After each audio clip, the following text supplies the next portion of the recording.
The end of 1943. The Chelyabinsk-Kirov plant worked around the clock. In the workshops, amid the roar of hammers and the heat of steel from the smelting furnaces, a group of designers led by Kotin received an urgent task: to create a heavy tank capable of penetrating the armor of German Tigers and Panthers. The problem was obvious. The existing Soviet T-34 and KV-1 tanks were able to cope with German medium tanks, but were almost powerless against the Wehrmacht's heavy vehicles. Every encounter with a Tiger resulted in losses. The German 8mm cannon could penetrate Soviet armor from a distance of 1.5 kilometers, while Soviet tankers had to close in at 300, 400 meters to have any chance. It was a roulette where the lives of the crews were at stake. The designers worked without days off. Drawings, calculations, disputes. The main problem was the choice of weapon. 85mm was not enough. 100mm gave an advantage, but not decisive. The solution was found in naval artillery. There was a naval gun A-19 of 192mm caliber, powerful with enormous armor penetration, but too long and heavy to be installed in a tank turret. It was necessary to shorten the barrel, change the breech, and rework the aiming mechanisms. In February 1944, the first prototype was ready. The vehicle weighs 46 tons, has a crew heavier than a man, and has 120 meters of frontal armor, D-25 gun, 122mm caliber. The tests began immediately. A captured German Tiger was installed at the training ground. The first shot was fired from a distance of 100 mil. The 25-kilogram projectile pierced the frontal armor of the German tank. The commission was amazed. No Soviet vehicle could boast such firepower before. But the joy was short-lived. A serious problem has been discovered. The gun's rate of fire was only 2 to 3 shots per minute. The reason was the size of the ammunition. The loader had to lift, turn, and insert the projectile, weighing 25 kilons and almost a meter long, into the breech manually. In the cramped turret, filled with smoke after the first shot, it was the hardest work. For comparison, the Tiger fired 6 to 8 shots per minute. This meant that in a direct duel, the German tank could fire 3 shots while Eva was reloading. The designers understood that the low rate of fire could only be compensated for by tactics. The first shot must be accurate and lethal. A miss meant almost certain death. The tank received the designation IS-2. By May 1944, serial production began. The first vehicles were sent to the front in June. The crews were selected carefully. Commanders had to have at least 1 year of combat experience. Drivers who fought in the Battle of Kursk, gunners with confirmed destruction of enemy vehicles. Loaders were selected based on physical characteristics. Height no higher than 170 cm, so weight no less than 70 kilos. Ability to work in confined spaces, and heavy smoke. The training lasted 3 weeks. First week, study of machine design. The crews disassembled and reassembled the gun, learned to troubleshoot malfunctions, and memorized the location of the ammunition stowage. Second week, shooting. Each crew received 20 shells for training. The standard was strict. Hit a 2-2 target from a distance of 1,000 svernes. A miss meant being sent for retraining. Third week, tactics. Commanders were taught to choose positions, use the terrain, camouflage the vehicle, and retreat after firing. The main rule was simple. Don't get involved in a long firefight. Strike first and change position. By July 1944, several tank regiments armed with the IS-2 were transferred to Poland. The Red Army was preparing for the Lviv-Sandomierz offensive operation. The new heavy tanks were supposed to break through the German defenses and ensure the crossing of the Vistula. One of these units was commanded by 30-year-old Lieutenant Mikhail Udalov, a native of Voronezh. He arrived at the front in July of 1941 as a simple driver-mechanic.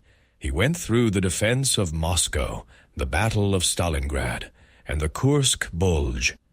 During the 3 years of war, he changed 4 tanks.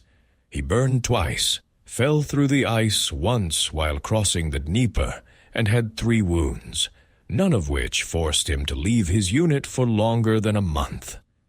In March 1944, he received the rank of lieutenant and was appointed commander of a tank platoon, and in July his platoon was retrained on the new IS-2. Udalov had a reputation as a cold-blooded and calculating commander. He never took unnecessary risks, always studied the terrain before a battle, and demanded iron discipline from his crews. His subordinates said that he could sense the battle and see 2 steps ahead. During the entire war, he did not lose a single tank due to his own error. The deputy was 24-year-old Sergeant Pyotr Klemenkov from Irkutsk. At the front in 1942, he rose from loader to tank commander. He was distinguished by his phenomenal reaction and ability to shoot on the move.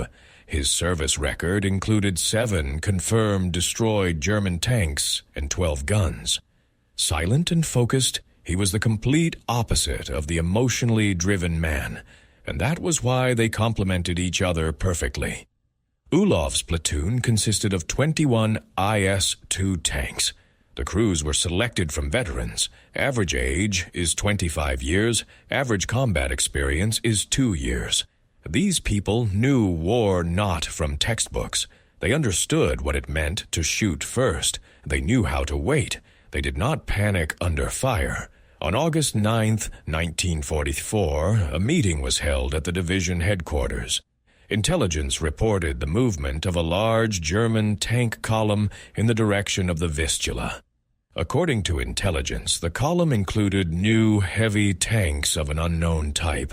Radio intercept recorded the code name Krolevsky Tiger. Nobody really knew what kind of car it was. The command decided to set up an ambush in the area of the village of Ogliodov. The terrain there was suitable for defense.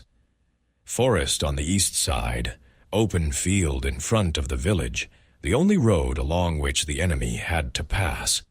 The task was entrusted to Ulov's platoon. The order was brief: take up positions, camouflage, allow the enemy to get within direct fire range, and destroy. Withdrawal only on command. Udalov studied the map. Distance to Ogoldovo, 32 kilometers. The road is broken. It's swampy in places. Advance at night to avoid detection by German aircraft. Arrival by dawn. Deployment in the forest on the eastern outskirts of the village. The distance to the road the enemy will take is approximately 800 meter, the ideal distance for the D-25 gun. On the evening of August 9th, tanks began to advance. 21 vehicles moved in a column at intervals of 50 minutes without lights, navigating by the stars and a compass. The mechanics drove the tanks slowly, 20 kilometers each, so as not to make noise and not to break the chassis on the bumpy road. The noise of the diesel engines echoed through the silence of the night, but there was no choice. The main thing is to get there before dawn. At 2 a.m., the column reached Ogoldovo. The village was empty. The residents left a week ago. The tanks turned around and took up positions along the eastern edge of the forest. Each car took cover between the trees. The crews began camouflage, branches, grass, anything that could hide the tank's silhouette. By 4 a.m., the work was finished. Udalov walked around all the positions, checked the firing angles, and made sure that each tank had the ability to retreat if necessary. The commander returned to his car. Klemenkov sat on the armor, smoking a hand-rolled cigarette, and handed over one Udalova. They were silent, looking at the black field in front of them. Somewhere there, several kilometers away, the enemy was moving. Udalov felt this from the internal tension that always appeared before a fight. At 5 a.m., it began to get light. The fog rose above the earth, covering everything with a white shroud. Visibility dropped to 200 meters. It was good. The later the Germans discover the ambush, the better. The crews took their places in the tanks. Udalov sat down in the commander's chair, put on the Schlimophone, and checked the connection. All the machines responded. Ready. Driver-mechanic Sergei Dolov, a 22-year-old guy from near Tula, warmed up the engine. Gunner Ivan Kostin, a 35-year-old veteran of the Finnish War, wiped the site's optics. Loader Nikolai Baranov, a 19-year-old Siberian, checked the ammunition stowage. 28 shells, 12 armor-piercing, 16 high-explosive fragmentation. Udalov gave his final instructions over the radio. Open fire only on command. Target, the first vehicle in the column. After the first shot, immediately reload and change position. Fire in short bursts. Prevent the enemy from pinpointing your exact location, and maintain radio silence until the battle begins. The clock showed 5:30. The fog began to thin. The sun was rising, painting the sky a pale pink. Visibility improved to 500 mil. Udalov looked at the commander's panorama, slowly turning it left and right. The field was empty. Silence. Only somewhere in the distance, a bird was screaming. At 6:05 a.m., the first silhouette appeared on the western side of the field. A German tank, huge, angular, with a long gun barrel. Behind him comes the second, the third. They walked slowly, with an interval of about 100 meters between the cars. Udalov pressed his eyes to the sight. What he saw made his heart beat faster. These were no ordinary Tigers. These cars were larger and more massive. The tower had a different shape, more streamlined. The armor seemed thicker. The gun barrel was longer than any tank he had seen before. So the intelligence was not mistaken. This is truly a new technique. Udalov quickly calculated in his mind. The distance to the first tank is about 200 mir. Too far. You need to let him get closer. He transmitted a short command over the radio. Wait, don't shoot. The German column continued moving. The first tank approached to $1,000, 900, 850. Through binoculars, a German officer could be seen sticking his head out of the hatch of the commander's tower. He looked at the village through binoculars. Apparently, he was checking to see if there were any Soviet troops there. He clenched his fists with success. Just a little more. Another 100 men, 800 mil. The perfect distance. The commander turned the turret and aimed the gun at the first tank. Gunner Kostin already had his crosshairs trained on the front of the German vehicle. Baranov sent the armor-piercing shell into the breach. The click of the lock is ready. Udalov took a deep breath. Exhalation. He said one word. Fire. There was a deafening roar. The tank jerked from the recoil. Flames burst from the muzzle brake. The projectile flew, leaving a white streak in the air. 2 seconds of flight. Hit. Flash on the frontal armor of a German tank. Ricochet. The shell ricocheted upward. Udalov swore. Kostin had already adjusted the aim. Baranov had difficulty lifting the next projectile. 25 kilolum of dead weight in a cramped tower filled with smoke and the smell of gunpowder. 15 seconds. Sending the castle is ready. Second shot. This time the shell hit the joint of the hull turret. Penetration. The German tank shuddered. Smoke began to pour out of the turret hatch. A second later, the car was torn apart from the inside. The ammunition exploded. The tower was torn off and thrown several meters to the side. The body burst into flames. At the same time, several more Soviet tanks fired. The second German tank was hit in the side. The third caught fire from a direct hit in the engine compartment. The fourth one tried to turn around, but got its tracks stuck in a crater and stood motionless. The Germans were taken by surprise. They did not expect to encounter such a powerful fire. Their tanks began to turn around haphazardly, trying to locate the source of the fire. Several vehicles opened fire at random into the forest. The shells burst between the trees, raising fountains of earth and wood chips. One shell fell 5 meters from Udalov's tank, showering the vehicle with clods of dirt. But Soviet tank crews were already practicing their withdrawal. The engines roared. The cars began to retreat back into the depths of the forest. The Germans lost their targets. Their fire became even more chaotic. Udalov quickly assessed the situation. 5 German tanks were on fire or were destroyed. The remaining 9 began to turn around and retreat, hiding behind smoke. There was no point in pursuing them. In open terrain, the faster-firing German guns would have had an advantage. The commander gave the order to cease fire and consolidate their positions. The fight lasted only 7 minutes. During these 7 minutes, the Germans lost 5 tanks. The Soviet vehicles did not receive a single direct hit. Several tanks had dents from shrapnel, but the armor held up. When the smoke began to clear, Udalov exited the tank. His legs were shaking, not from fear, but from the release of adrenaline. Klemenkov approached, wiping the soot from his face, and silently handed over a flask of water.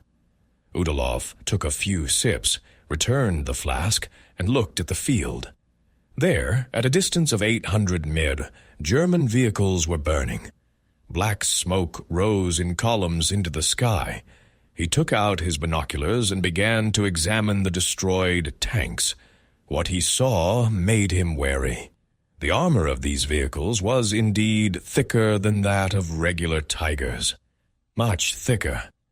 The first shell ricocheted precisely because it hit the frontal part at an unfortunate angle. If the Germans had managed to open aimed fire, if they had not been caught by surprise, the outcome of the battle could have been different.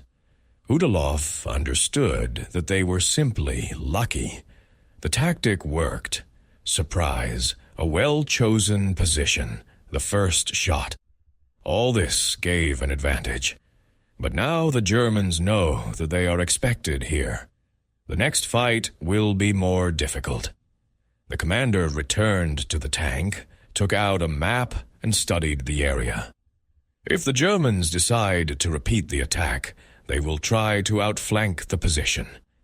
It was necessary to move some of the tanks to the northern edge of the forest in order to control the approaches from that side.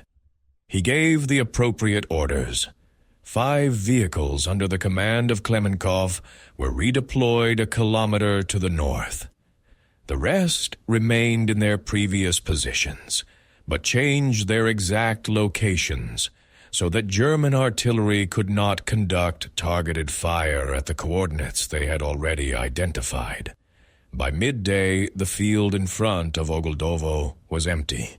Only the skeletons of German tanks were burning. The enemy did not appear again. Udalov used this time to give the crews a break. The people ate, checked their equipment, and replenished the ammunition of the transported reserve. The mechanics inspected the chassis, tightened the tracks, and checked the oil level. Everything had to be ready for the next fight, and it will definitely happen.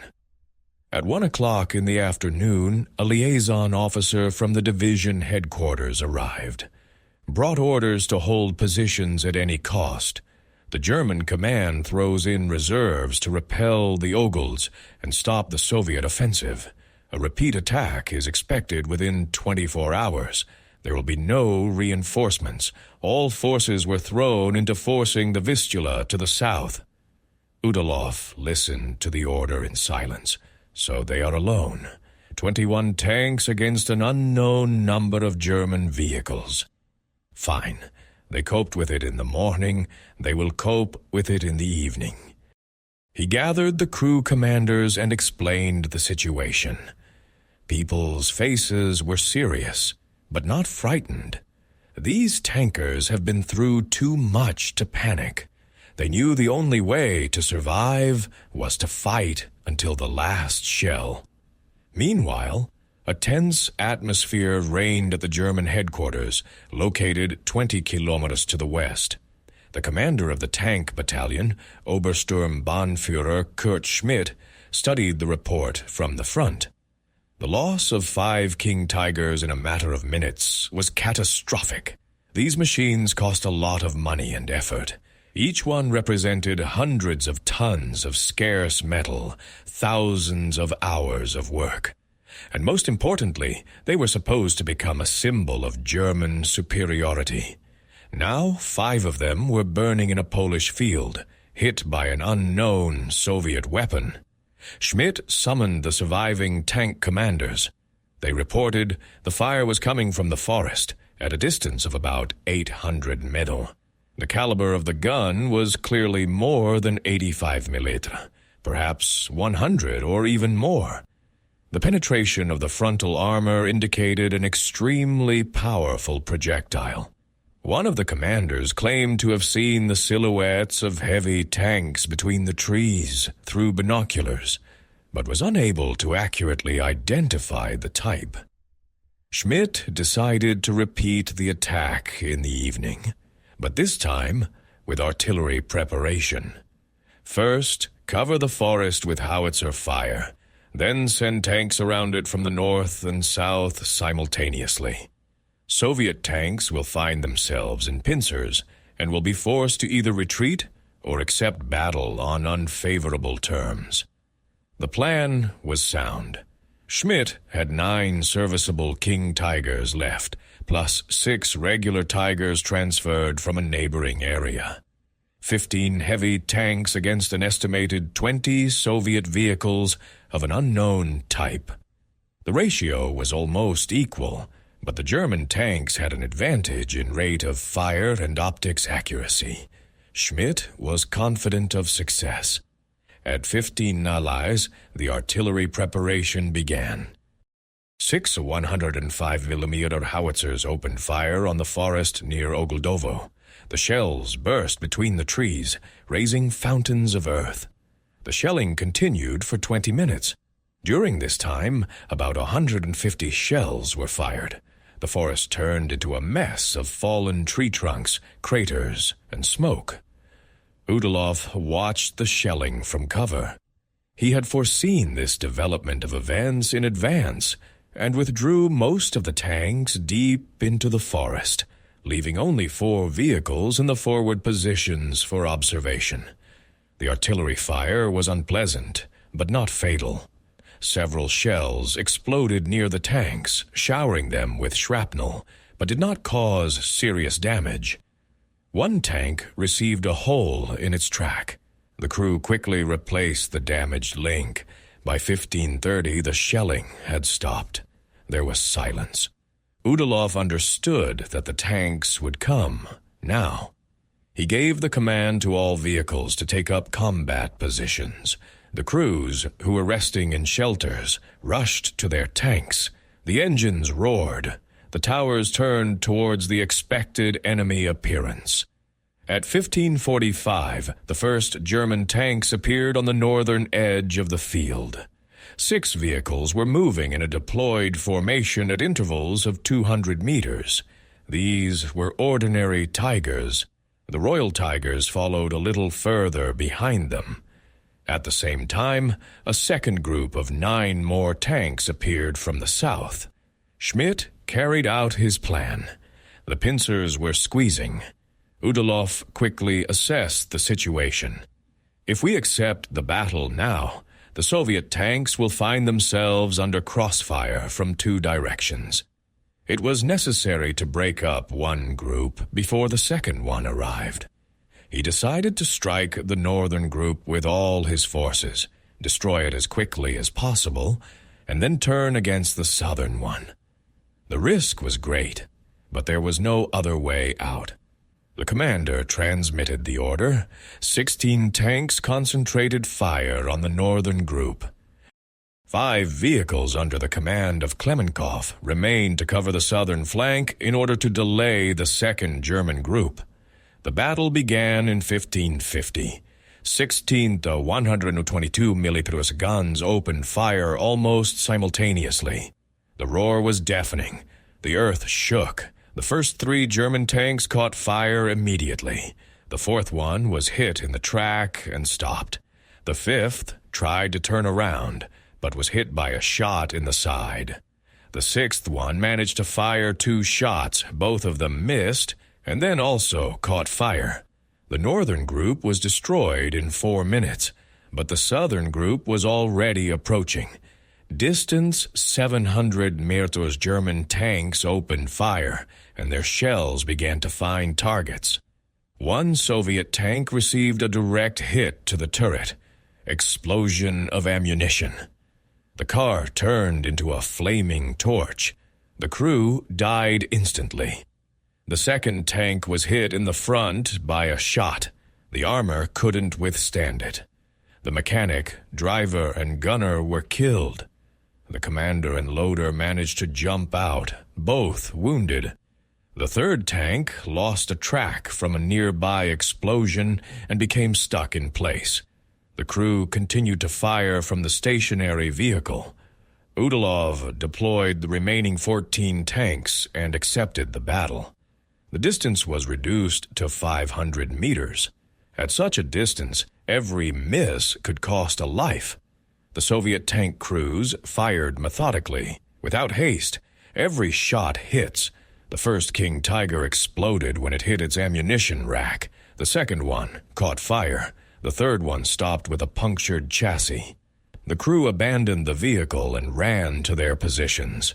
But the Germans didn't miss either. Another Soviet tank was hit in the hull. Penetration.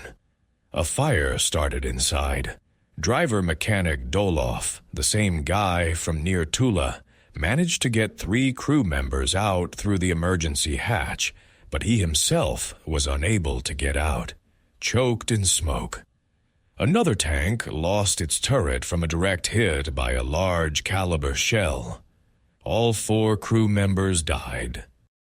The fight turned into a bloody meat grinder.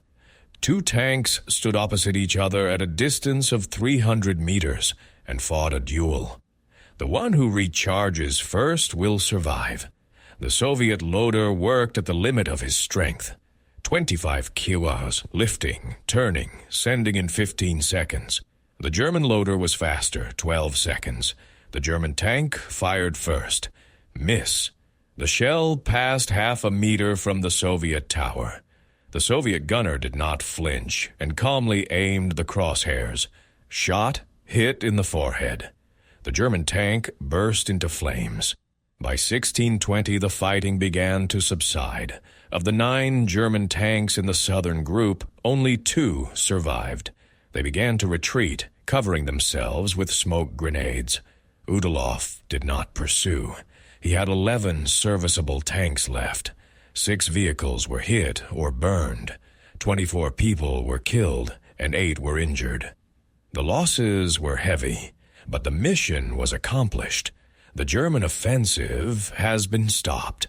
When the smoke cleared, the field was a picture of hell. 23 tanks were burning, German and Soviet mixed together.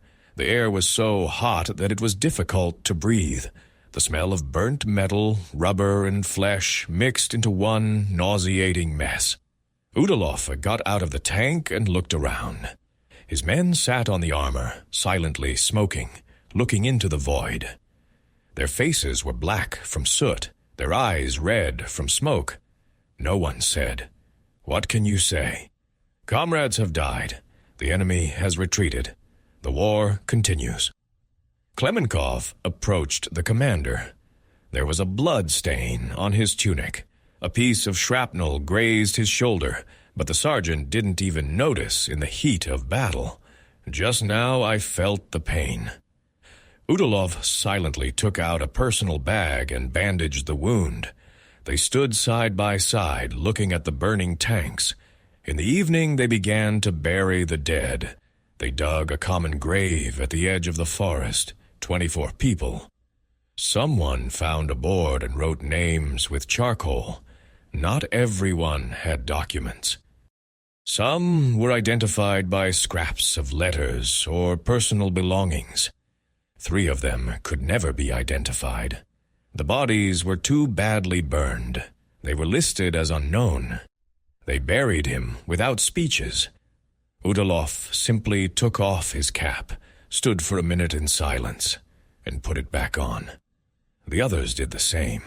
They buried it. They put up the board and left. There was no time for long goodbyes in war. By 8 p.m., a truck with ammunition and spare parts arrived. Mechanics began repairing the damaged vehicles. One tank with a knocked-out track was repaired within 3 hours. The second one had a punctured radiator and required replacement of the entire cooling system. They worked by the light of kerosene lamps, covered with raincoats so as not to reveal their position. By midnight, there were 12 serviceable tanks in service. That's enough. Udalov sat on the armor of his car, studying the map by the light of a flashlight. The liaison from headquarters brought new information. The German command is amassing additional forces near Ogeldorf. According to intelligence, another tank battalion is expected to arrive. Maybe 15 to 20 cars. The attack is planned for dawn on August 11th. The command orders the positions to be held until the main forces arrive, which will cross the Vistula further south and reach the rear of the German group. The term is 24 hours. Udalov understood that one more battle like this, and nothing would remain of his platoon. 12 tanks against 20. The odds are almost 2 to 1 in favor of the enemy. Something had to be thought of. Simply standing in position and waiting for an attack meant certain death. He studied the map again.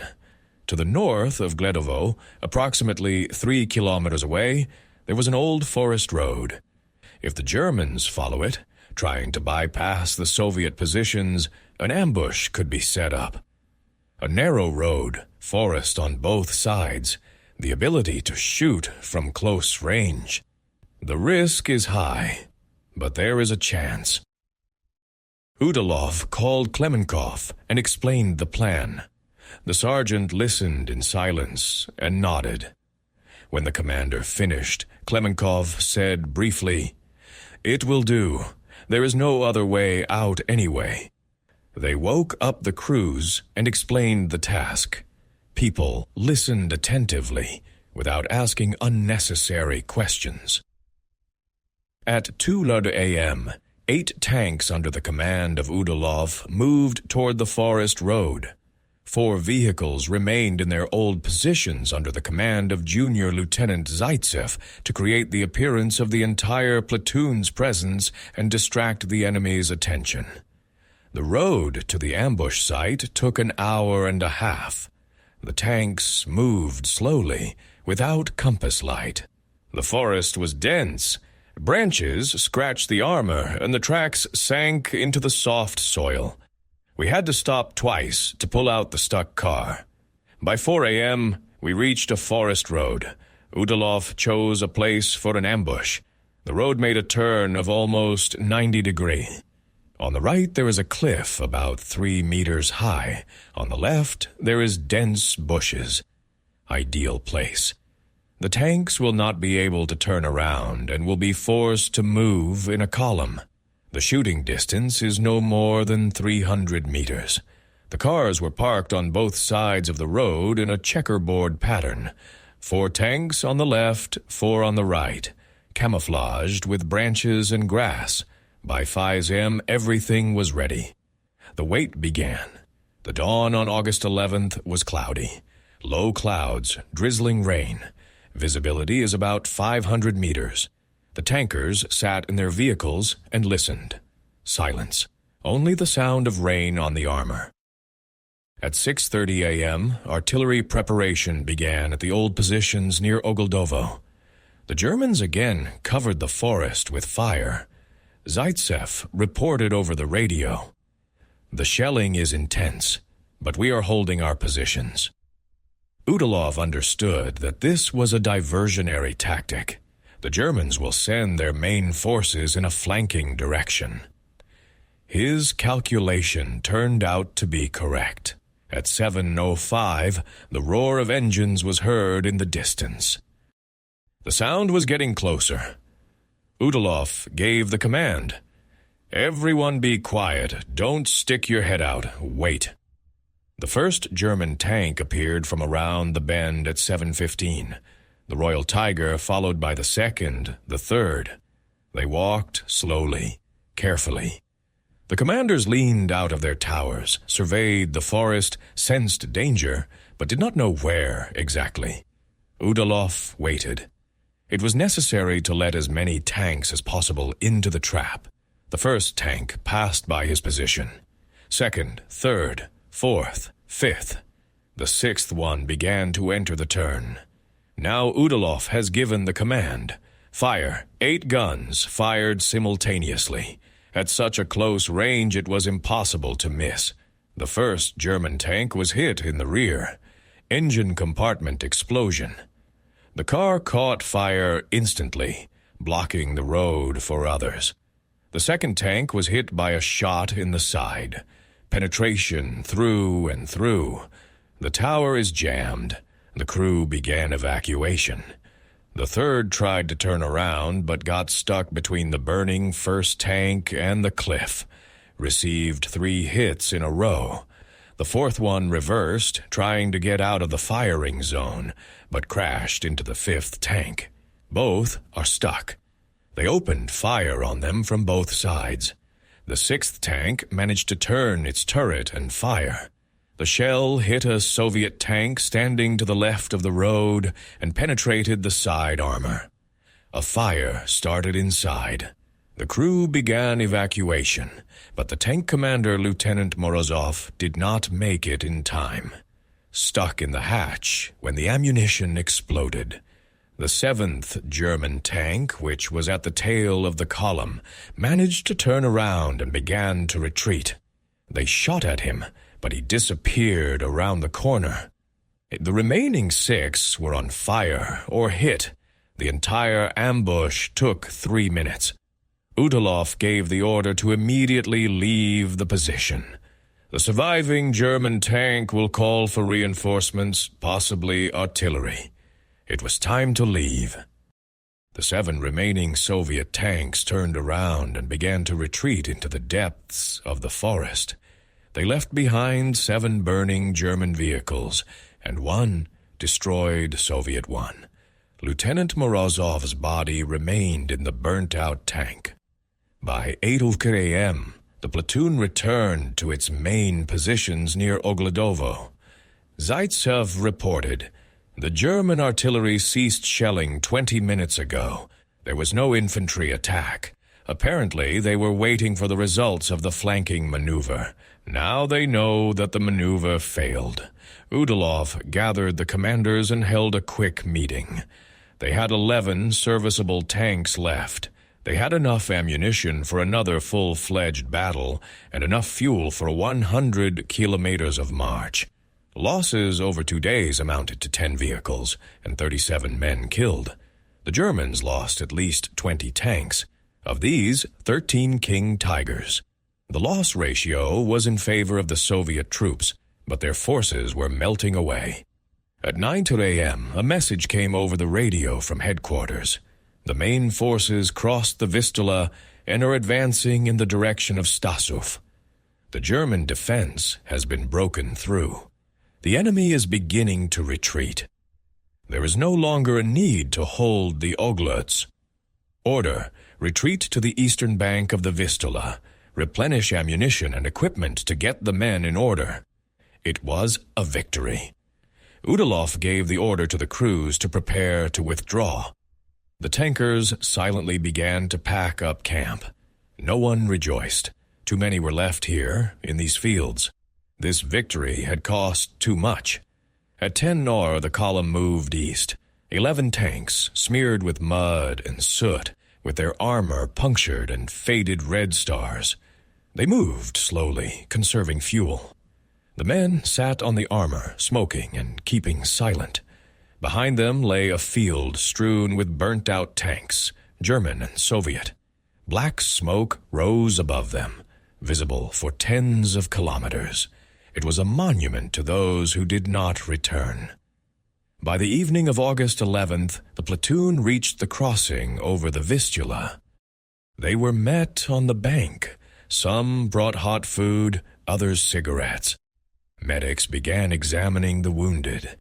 Klemenkova with a fragmentation. He was sent to the medical battalion with a shoulder wound.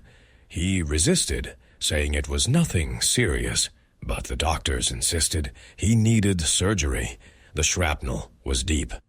The sergeant walked away, leaning on the medic's shoulder, turned around, and waved his hand at the catch. The commander nodded. They both knew they would see each other again. The war wasn't over yet.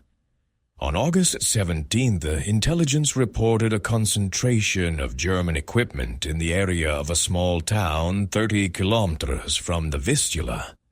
According to agents, there was an ammunition depot and a repair base there, where the Germans were repairing damaged equipment.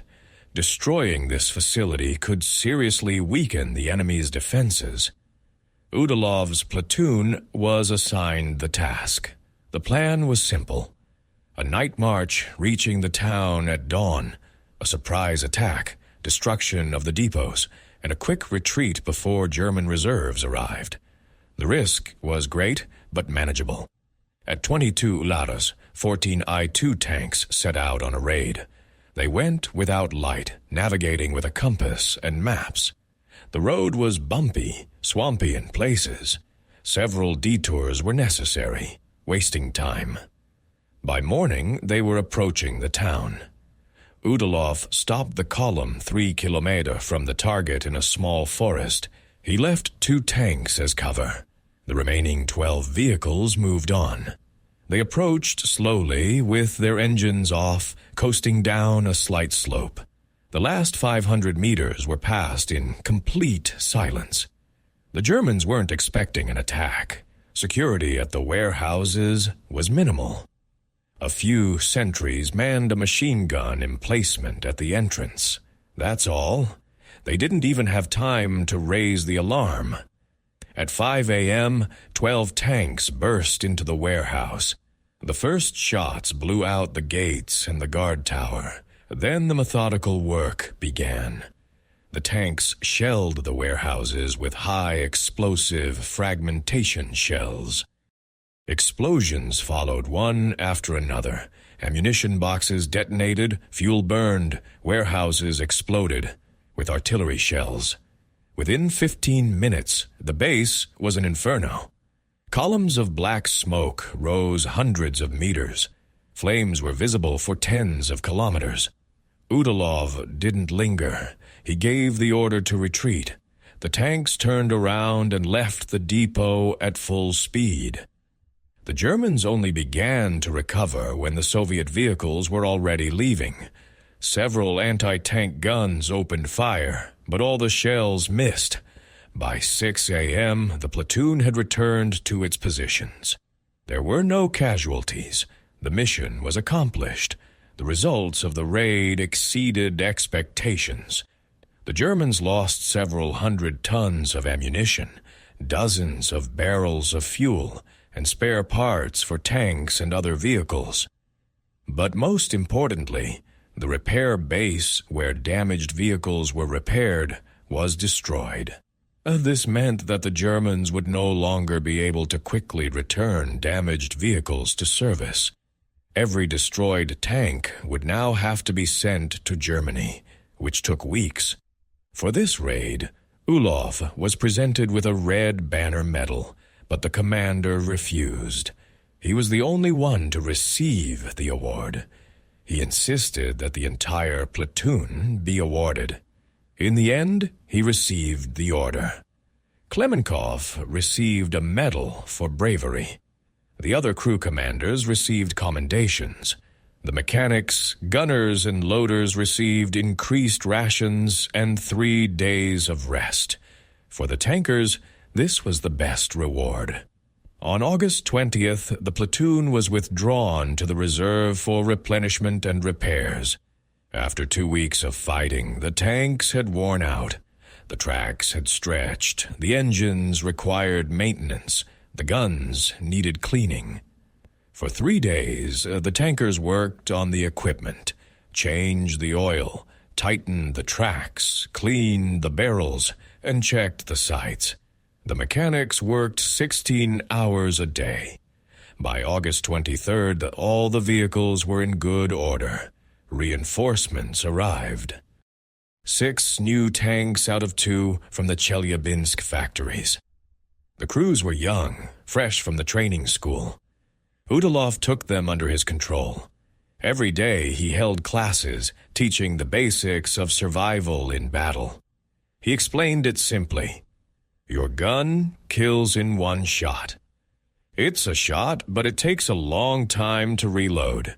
If you miss, you may not get a second chance. Only fire when you're sure of a hit. Better to wait an extra second than to waste a shot. The young men listened attentively. They saw the veterans' shell-ridden vehicles, saw the faces of those who had been through the glaciers, and understood that they weren't teaching theory here, but what saves lives. One of the new commanders, Lieutenant Sokolov, a 22-year-old graduate of the Kazan Tank School, was at a loss at first. He was accustomed to target practice, to the instructor's clear commands, to the safety of the firing range. Here, everything was different. Udalov took him along on a reconnaissance mission, showed him shell craters and the charred remains of German tanks. He said briefly, "You see, these were crews who thought their armor would save them. Didn't save. Your task is not to rely on armor, but to prevent the enemy from firing." Sokolov nodded, understanding. On August 25th, the order for an offensive arrived. Soviet troops were to cross the Vistula and capture a bridgehead on the western bank. Tank units were tasked with breaking through the German defenses on the approaches to the river and ensuring the infantry's crossing. Ulov's platoon, now 20 tanks strong, moved to their starting positions. The Germans understood the importance of defending the Vistula. It was the last major water obstacle before the German border. The loss of the Vistula meant opening the way to Berlin. Therefore, the defense was thoroughly organized.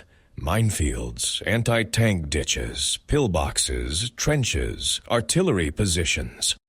Everything was prepared to meet the Soviet troops.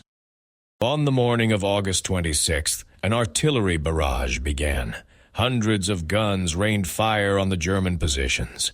The ground shook from the explosions. The shelling continued for an hour.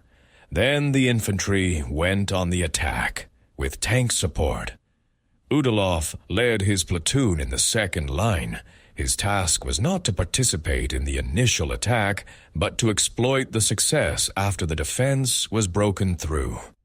The first line of T-34 tanks advanced, and the Germans met them with heavy fire. Vehicles burned, crews perished, but the offensive continued. By midday, the defense was broken through along a 3-kilometer sector. Ulov's tanks entered the breach. 20 I-2 vehicles passed through the first line of defense and rushed toward the Vistula. Ahead lay the village of Baranov, the last stronghold before the crossing. The Germans held it with an infantry battalion supported by several anti-tank guns and 3 Panthers. The village was located on high ground, which gave the Germans an advantage in visibility. A frontal attack would have been suicidal. Udalov decided to bypass the village from the north, reach the rear of the German defenses, and strike from there. The plan was risky and required good coordination, but there was no other way. At 13 now, the platoon began a flanking maneuver. The tanks moved along a forest road, narrow and broken. The speed did not exceed 15 km/h. Several times they had to stop to clear rubble. By 2 p.m., they reached the northern outskirts of the village. The Germans did not expect tanks to appear from this side. The entire defense was oriented to the east, from where the attack was supposed to come. Udalov deployed the tanks into a battle line and gave the command to open fire. 20 122mm guns struck simultaneously. The German positions were covered with fire. The anti-tank guns were destroyed in the first minutes. One Panther caught fire from a hit in the side. The second tried to turn around, but got stuck between two houses. The crew abandoned the vehicle and retreated. The third Panther managed to fire 3 shots, knocking out one of the two, but was then destroyed by fire from 4 tanks at once. The battle for the village lasted 20 minutes. The German infantry, finding itself under heavy tank fire, the Germans began to retreat. They abandoned their weapons and fled to the crossing. No one attempted to organize resistance. Panic was total. By 2:30 p.m., the 3rd Harrow was taken. The platoon's losses amounted to 1 tank destroyed and 3 wounded. The vehicle was evacuated, and the wounded were sent to the medical battalion. There were 4 kilometers left to the Vistula. The road ran through open terrain without cover. The German artillery on the western bank of the river had excellent visibility and could fire on any vehicles attempting to approach the crossing. Udalov understood that they couldn't break through. They had to wait until dark. He stopped the platoon on the eastern outskirts of the village, ordered the tanks to be camouflaged, and wait. The crews used the time to rest and maintain their vehicles.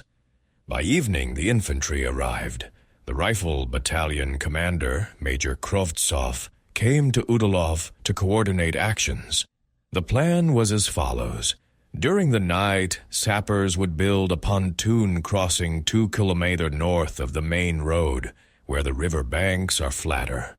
The tanks will be the first to cross to the western bank, take a bridgehead, and provide cover for the infantry.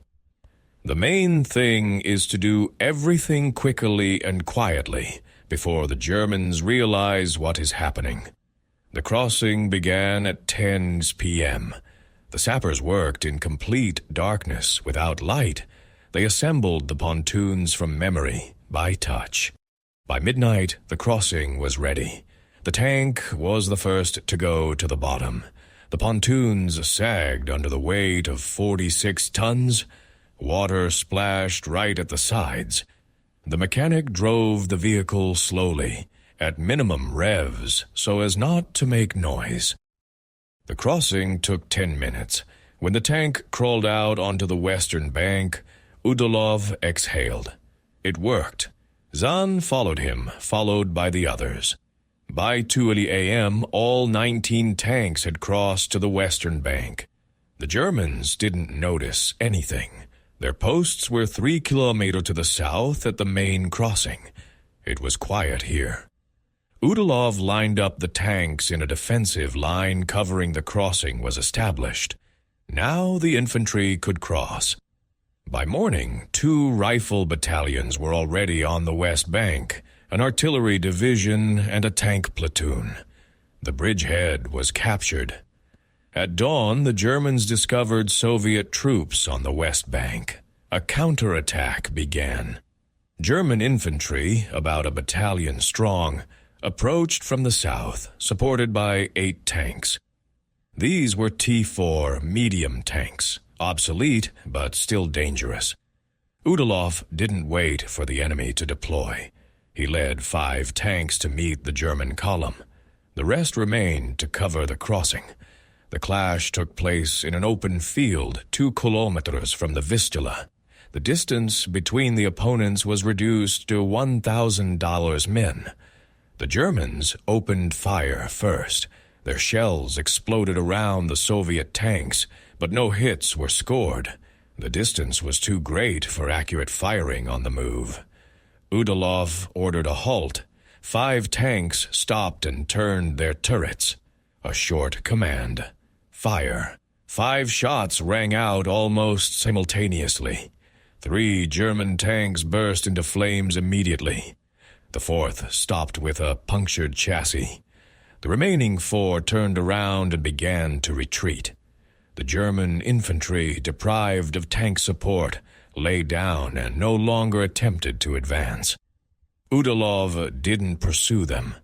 The goal was to hold the bridgehead, not chase the retreating enemy. The tanks returned to their positions. By midday, the Germans made a second attempt to push the Soviet troops into the river. This time, they brought up artillery. The shelling began at 12:00. Shells exploded all over the bridgehead. One exploded 5 meters from Klemenkov's tank, showering the vehicle with shrapnel. There were no holes in the armor, but the sight's optics were shattered. The gunner switched to the backup sight. The shelling continued for half an hour.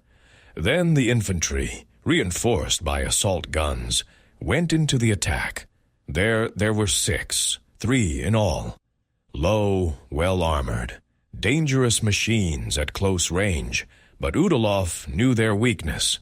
Assault guns don't have a turret. The gun is mounted in the hull. This means a limited aiming angle. If you get in their side, they're defenseless. He gave the command. 3 tanks fire from the front, distracting the enemy. 2 tanks outflank. The tactic worked. The German assault guns concentrated on the front group. Their shells hit accurately, but the armor held. 1 tank was hit in the front. The shell ricocheted.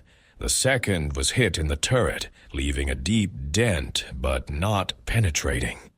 Meanwhile, 2 tanks drove into the sides of the German vehicles. Distance 400 meters.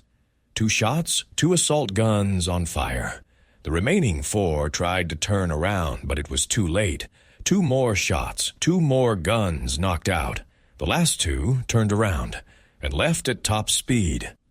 The German infantry, seeing the destruction of all armored vehicles, retreated. The counterattack failed. The bridgehead was held. By the evening of August 27th, there were already 4 rifle battalions, 2 artillery divisions, and a tank brigade on the western bank of the Vistula. The Germans no longer attempted to attack. They went over to the defensive, preparing for the inevitable Soviet offensive. Ulov's platoon was withdrawn to the reserve. After 3 days of continuous fighting, men and equipment were exhausted. Rest was needed. The tanks were withdrawn 2 kilometers from the front line to a small grove. The crews were finally able to eat and sleep properly.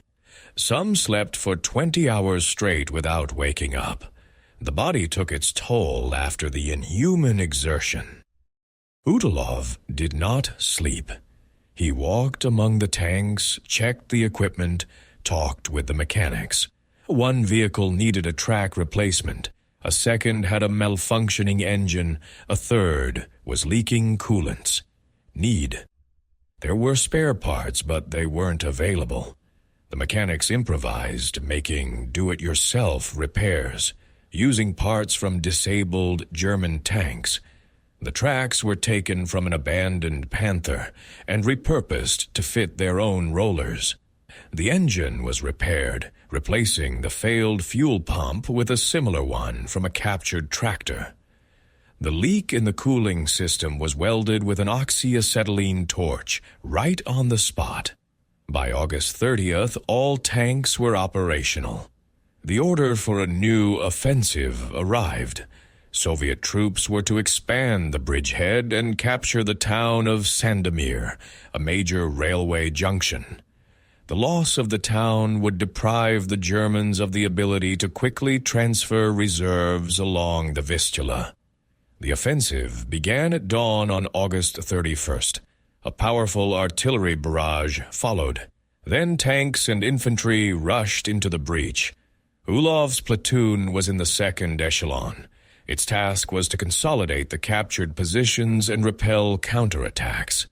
The offensive was successful for the first 2 days. Soviet troops, they advanced 20 kilometers and liberated several villages. The Germans retreated without putting up a serious fight. It seemed the defense had been broken. But on September 2nd, the situation changed. The German command brought up reserves and launched a powerful counterattack on the southern flank of the Soviet offensive. About 100 tanks, mostly Panthers and a few Tigers, participated in the counterattack. It was a large force, capable of breaking through the defenses. Ulov's platoon received orders to urgently move to the threatened area and stop the breakthrough. 19 tanks moved south at a forced march. The road was clogged with retreating infantry and wounded supply vehicles. They advanced slowly, losing precious time.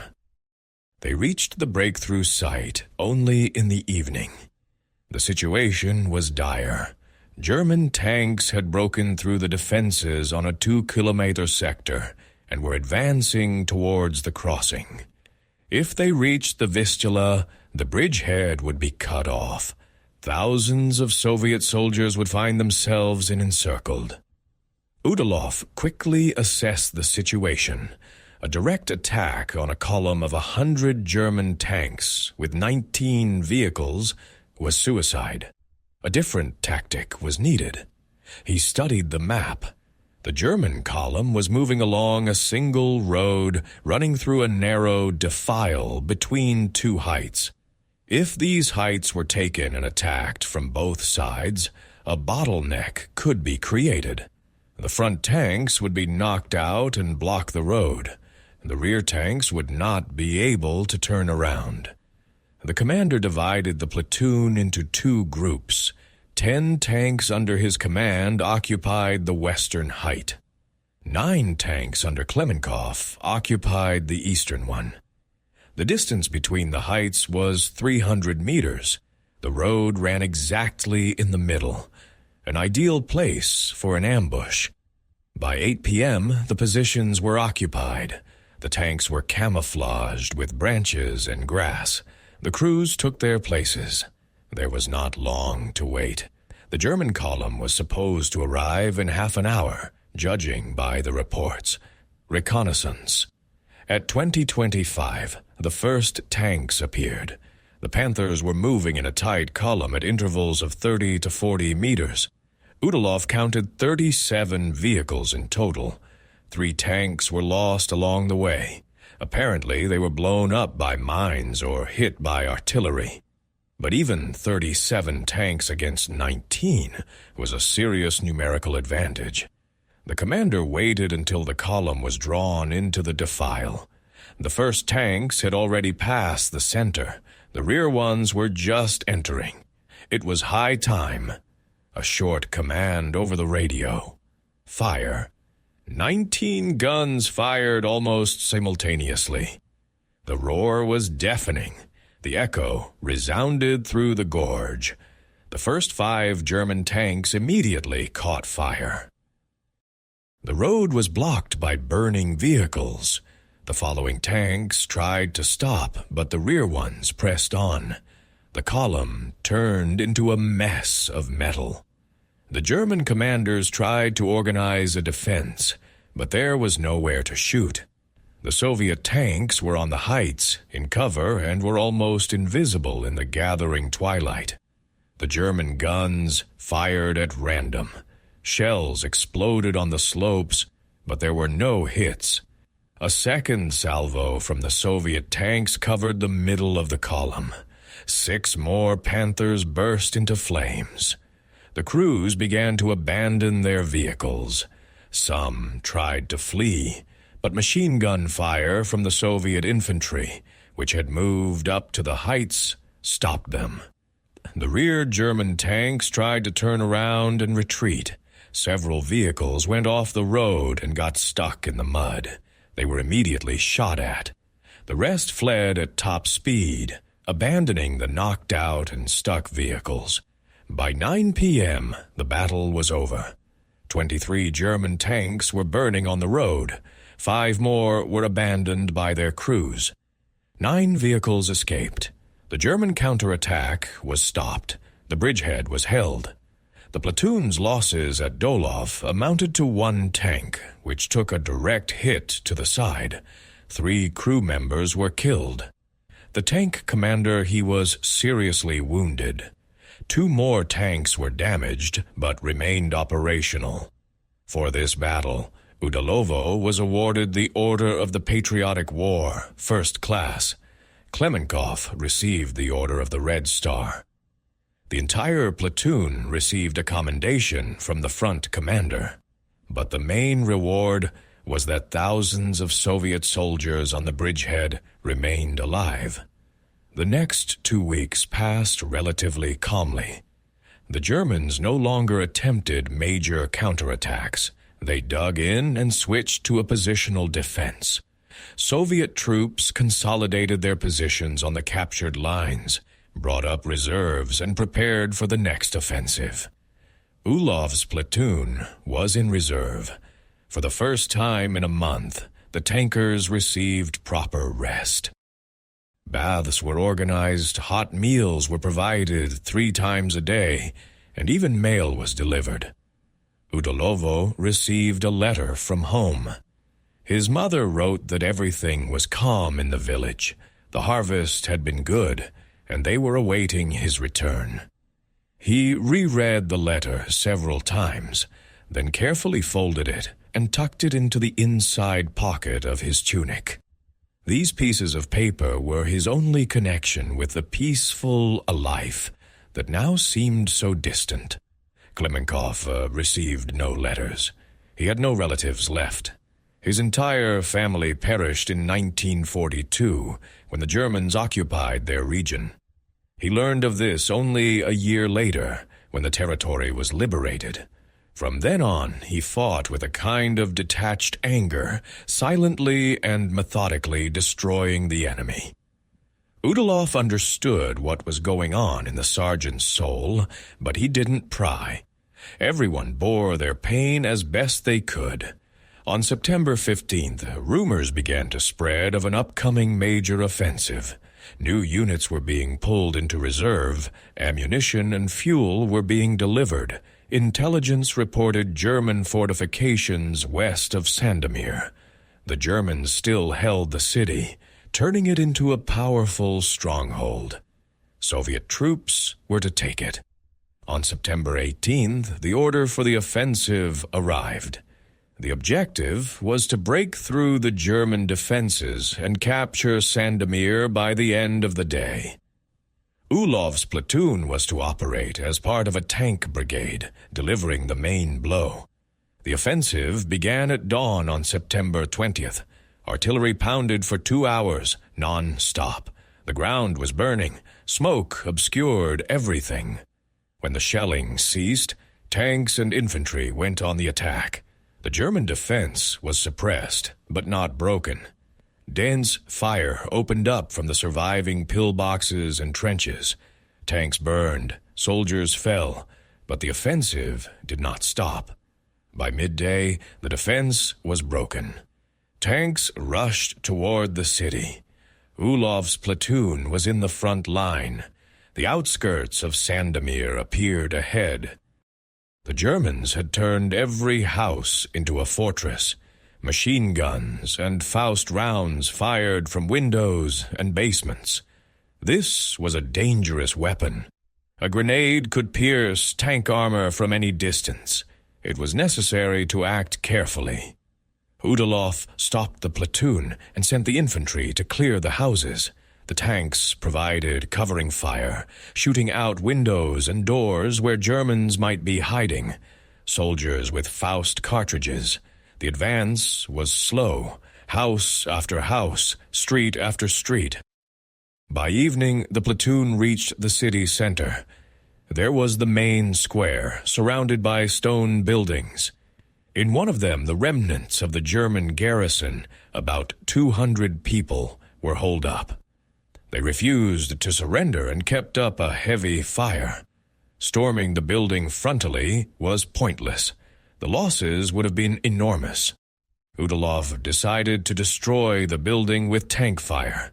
4 tanks lined up on the square and turned their guns on the building. A salvo. The wall shook. A second salvo. Part of the wall collapsed. A third salvo. The building began to crumble. The Germans rushed to escape through the back exit, but Soviet infantry was already waiting for them there. Most of them surrendered. The rest were killed. By the night of September 20th, Sandomir was taken. The city lay in ruins, but it was Soviet. The German defense on the Vistula had finally collapsed. The path to Germany was open. Ulov's platoon was lost.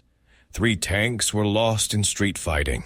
One burned out from a Faust round, the second hit a mine, and the third was knocked out by an anti-tank gun fired from a basement. 9 men were killed and 5 wounded.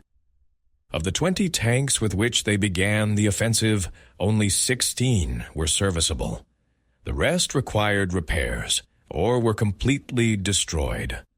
On September 21st, the platoon was withdrawn from the city to rest. They settled in a suburban school which had miraculously survived. For the first time in months, they slept under a roof. The tanks were parked in the courtyard and guards were posted. The rest could rest. Udalov sat in the teacher's lounge, studying a map of the next sector of the offensive. About 200 kilometers remained to the German border. 2 months of fighting, if he was lucky, maybe 3. Then Germany, Berlin, the end of the war.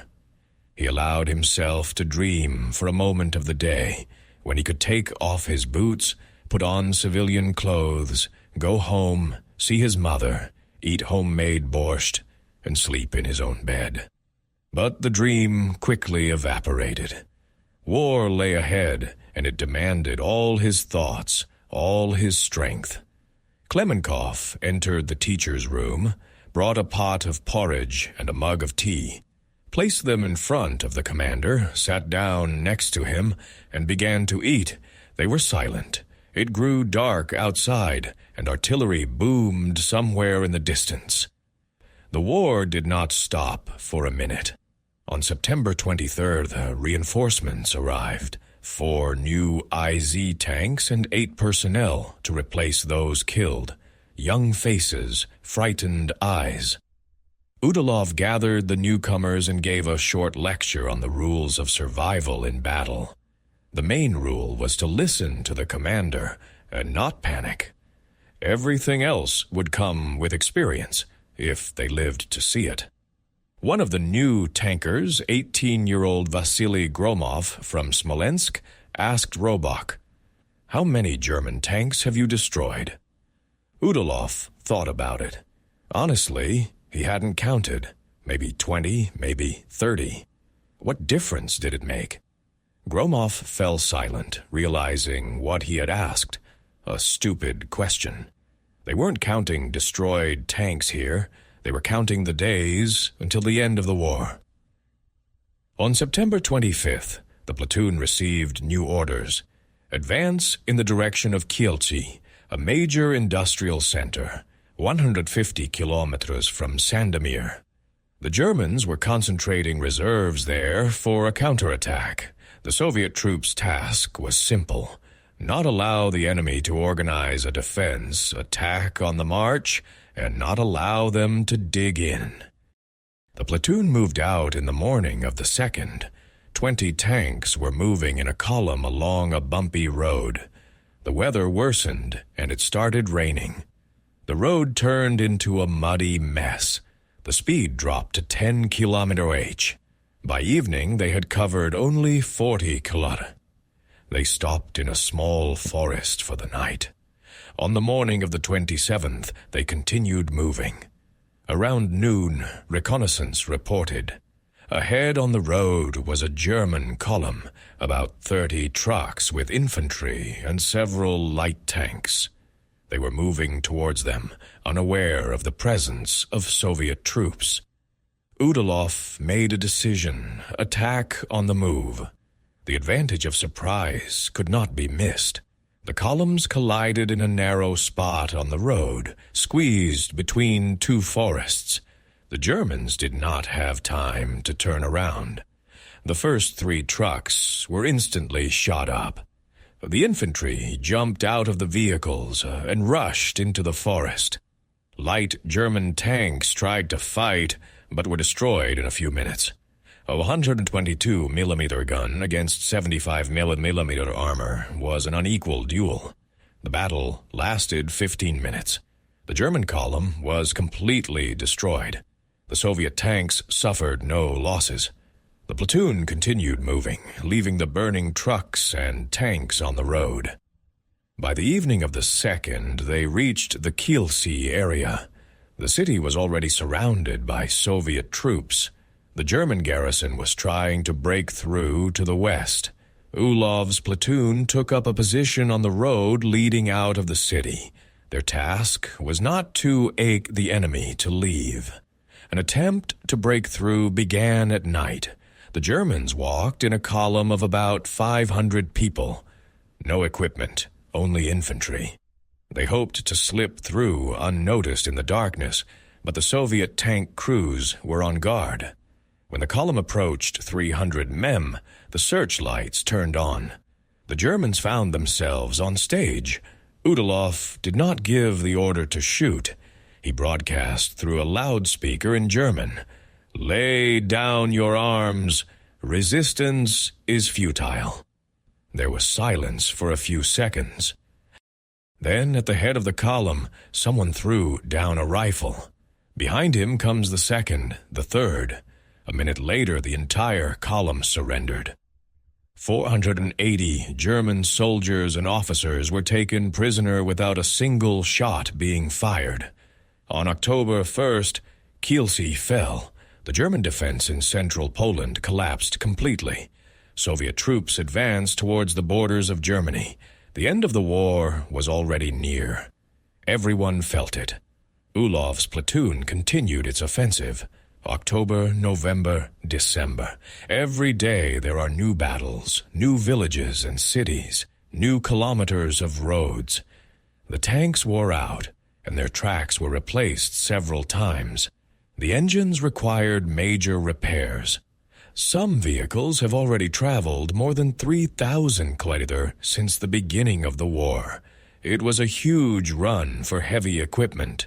The mechanics worked wonders to keep the tanks in working order. The crews were also worn out. Constant stress, lack of sleep, and poor nutrition took their toll. People were aging before our eyes. The 20-year-olds looked 30. Udalov was 31, but in the mirror he saw a gray-haired man with deep wrinkles. The war took everything out of people. By January 1945, Ulov's platoon was on German territory. They crossed the border on January 12th, the first day of the Wislud operation. Before crossing the border, the commander gathered the crews and said briefly, "We are on enemy territory. Remember, we are not here for revenge, but to win. Behave like soldiers, not like bandits. I will personally answer to anyone who violates this rule. It's clear." Everyone nodded. It's clear. The offensive proceeded rapidly. The German defense was cracking at the seams. The enemy did not have enough people, equipment, or fuel. The retreat turned into a flight. Soviet tanks advanced 50-60 kilometers per day without encountering serious resistance. By the end of January, the platoon reached the last major water barrier before Berlin. There were 60 kilometers left to the capital of Germany. But here, the offensive stopped. The Germans concentrated all their remaining reserves to defend the approaches to Berlin. The trench warfare began. February and March were spent in fierce battles on the Oder. The Germans held on desperately, realizing that this was their last line of defense. Every meter of land was given in blood. Ulov's platoon took part in the battles for bridgeheads on the western bank of the river. The losses were heavy. By the beginning of April, only 12 tanks out of 20 remained in service. 32 people died during 3 months of fighting on German territory. This was more than in all the previous months of the war. Klemenkow received a shrapnel wound to the leg at the end of March. He was sent to the hospital. Udalov was left without a deputy, without the person he trusted most. For the first time in the entire war, he felt truly alone. On April 16th, the Berlin operation began, the final offensive of the war. The artillery fired for 3 hours without interruption. The sky was burning. Then the troops went on the attack. Ulov's platoon was in the front line. The German defense was dense and echeloned. Every height, every village was turned into a fortress, but nothing could stop the advance. Soviet troops advanced forward, day after day, kilometer after kilometer. On April 25th, the platoon entered the suburbs of Berlin. Street fighting began. It was a meat grinder. The Germans fought for every house, for every street. The losses were enormous on both sides. Tanks were vulnerable in urban conditions. Faust cartridges were fired from basements, from roofs, from around corners. During a week of fighting, the platoon lost 5 tanks, leaving 7 vehicles remaining. On May 2nd, the German garrison of Berlin capitulated. The war is over. Udalov received news of this on the morning of May 3rd. He sat on the armor of his tank, covered in soot and dirt. The city was burning all around. When he was told that Germany had capitulated, he nodded silently, did not shout with joy, did not cry. He simply nodded. There was emptiness inside. Too much has been lost to rejoice. Klemenkow returned from the hospital on May 5th. He was limping, but he was alive. They met on the streets of ruined Berlin and hugged silently. There was no need to say anything more. Of those who started the war in August 1944 near Ogoldovo, 11 people remained alive. The remaining 73 were killed or wounded. The 21 tanks that started with turned into piles of scrap metal on the roads from the Vistula to Berlin. But they completed the task and reached the end. The platoon was disbanded in June 1945. The remaining Tamkists received awards and demobilization. Udalov returned to Voronezh. He worked as a mechanic at a tractor factory and rarely talked about the war. Only when asked to do so did he state the facts briefly and dryly. No emotions, no heroism, just facts. Klemenkow remained in the army, rose to the rank of major, and commanded a tank battalion. He retired in 1966, settled in Irkutsk, and worked as a teacher at a military school. They saw each other only twice after the war, in 1955 and 1970. Both times the conversation was short. They remembered their comrades, remained silent, and drank. Nothing more was needed. Tank number 512, the very same captured King Tiger, still stands in the Armored Vehicle Museum in Kubinka. The plaque reads, "Captured in August 1944 during the fighting near the village of Ogoldov. Hundreds of thousands of people pass by every year, take photos, read the descriptions. Few people know the real story of this tank, the story of how 21 Soviet tanks stopped a column of German miracle machines. How ordinary people, mechanics, drivers, and commanders won not by numbers, but by skill. How the fate of the war was decided on Polish fields in those August days of 1944. 2 of them served in the Soviet army until the end of the 50s. Later it was replaced by more modern tanks. But veterans remembered this machine, remembered its power, its reliability, its ability to decide the outcome of a battle with one shot. It was a tank that arrived at the right moment and did what was required of it. He pierced the armor of German confidence and proved that technical perfection is powerless against human will. Ogledov's story is not a story about tanks. This is the story of the people who drove these machines, about Udalov, who made decisions in seconds and was never wrong, about Klemenkov, who shot accurately even under fire, about mechanics who repaired tanks under fire, about the loaders who worked until they were exhausted, about all those who died and those who survived. It was they, not the tanks, who won the war. Machines were just tools. Will, skill, and readiness to go all the way won. Today, Ogledow is an ordinary Polish village. The fields are overgrown with grass, the craters are closed. Only a small monument on the outskirts reminds us that history was once decided here.